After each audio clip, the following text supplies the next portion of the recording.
السلام عليكم، مرحبا مربين الارانب حول العالم او حول العراق. طبعا مثل ما تشوفون هاي ارنب بيضة عيونها زرق.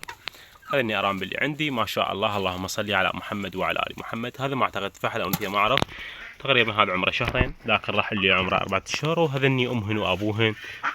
هذني اخوانهن ما شاء الله، اللهم صل على محمد وال محمد. هذا ايضا اخوهن. طبعا شباب اريدكم تنتبهون ملاحظه كلش مهمه لكل شخص يربي الارانب. طبعا الارانب بالشهر الخامس او شهر السابع او شهر السادس من يصير الجو كلش حار ما ينتجن تمام. بهذا الشهر الارانب عندي صار شهرين تقريبا مدى ينتجن. ليش؟ لان الجو كلش حار. فحاولوا دائما انه الارانب تنطون المي. طبعا هاي الصبح مليتها وهسه خلصانه تمام. الارانب يشربن مي كلش هواي يشربن. فحاولوا دائما تكثرون المي بفصل الصيف حتى ان شاء الله يبلشن ينتجن ويبلشن يطلعن افراخ، عفوا يولدن بهذا الصيف، لان هذا الصيف كلش حار. فاذا عجبك الفيديو لا يكون متابعه. هاي الارانب عندي مثل ما تشوفون، اللهم صل على محمد وال محمد.